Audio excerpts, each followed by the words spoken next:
Hello, Music Arts. Welcome to week 4. We're just going to go real quick down your assignment list for this week, starting with counting smaller values. Now, this is where music starts to get tricky because we can't go any smaller number-wise than 4. So when I'm counting eighth notes, I go 1 and 2 and. You still feel that beat of the quarter note, but now we're adding 1 and 2 and the beats in between. This is called subdivision. Not going to be on the test, but just a good note. So for instance, when I am clapping my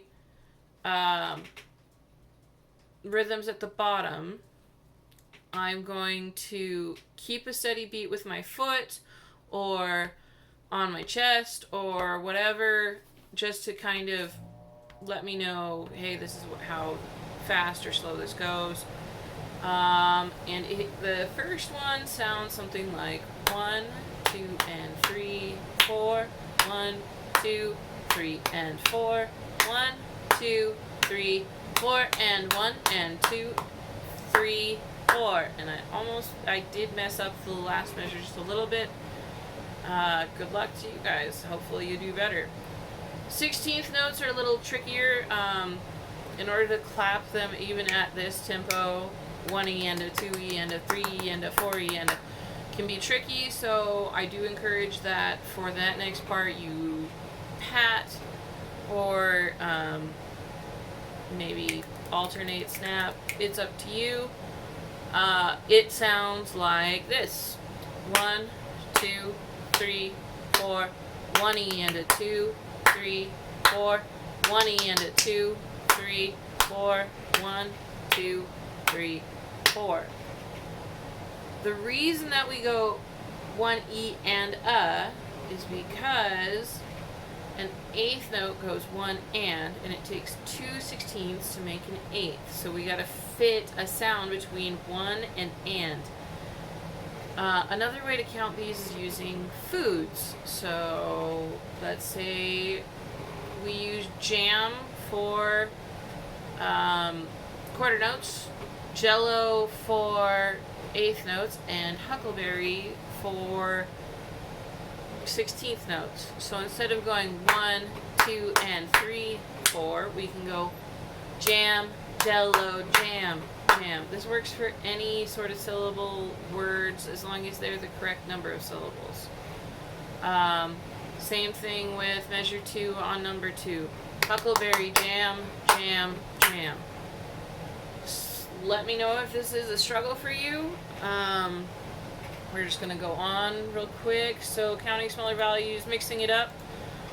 You've got 12 measures to try to count and clap.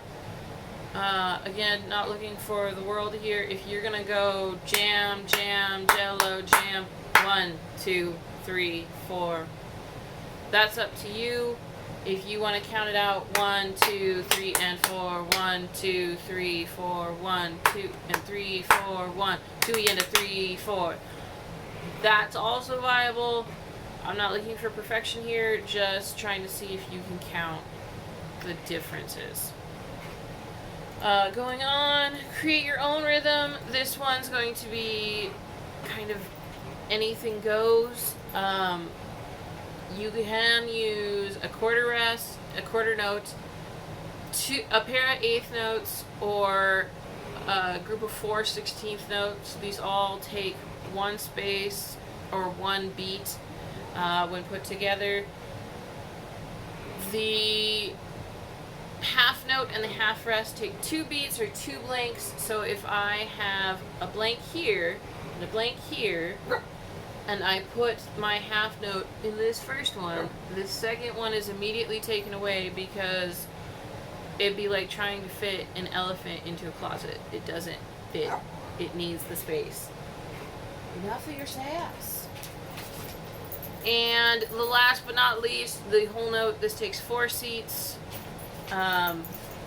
or 4 beats, 4 blanks, what have you. Do your best. There are no wrong answers. Be creative. Challenge your siblings, your parents. See if they can clap your rhythm. And good luck. The staff. The staff is hopefully going to be one of your easier assignments. It's a lot of drawing. I would highly recommend printing this one out. If you don't have access to a printer, please come by and pick one up at the school. You can mess with this in MS Paint, or you can also select the drawing and edit it that way. I'm not sure how best to do this. If you do print it off and don't want to take it to the school, you can always scan it or take a picture and send it to me that way. I do apologize for having you take pictures, but I don't know any other way other than having a scanner, and I know a cell phone is more readily available than a scanning device.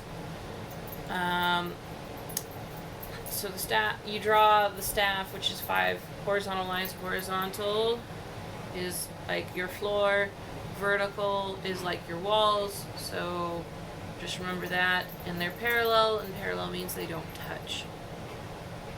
Letter name. No, sorry, the staff again. You'll have 2 clefs to draw, the treble clef and the bass clef. Both have been dotted lined for you. You can draw like you used to learn how to draw letters. And then you're going to have to make 4 more of each on your own. If you have any questions, again, don't hesitate to ask. Letter names is the last assignment of the week. If you're doing this online, it's a drag and drop. If you're doing this at home on paper, you can just cross them out. They are in order as they appear on the staff. If you want to double check, I always let students use Google. That's totally fine.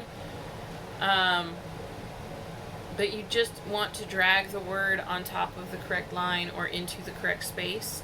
Please be very careful that at least the center of your thing is in the correct space on the paper. I'm going to be pretty lenient as far as grading that one. There is a bonus on this, so if you are missing any work, or maybe you didn't do so hot on one of this week's assignments, we can add points. Your goal is for the bonus is to create your own mnemonic device to remember the letter names. The mnemonic device is a rhyme or saying that helps us remember things in sequence. Like Roy G. Biv, The Colors of the Rainbow. The ones that I gave you, Every Grandma Belly Dance is Funny, E, G, B, D, F. Those are the letter names for each of the lines on the staff. And you can just use the alphabet. The only letters that we're allowed to use in music are A through G. That's 7 letters. And they go up alternating lines and spaces. So if I have my first line here is E, my next one's going to be an F in the space. G, A, B, C, D, E, F, etc., etc. You'll do the same thing for the bass clef. It's a little different. Why they have to be different, I don't know. Somebody 400 years ago said, yep, that's how it goes. And it stuck. So, if you have any questions, again, please don't hesitate to ask. And hopefully we will see some of you guys in band or choir next year. Talk to you later.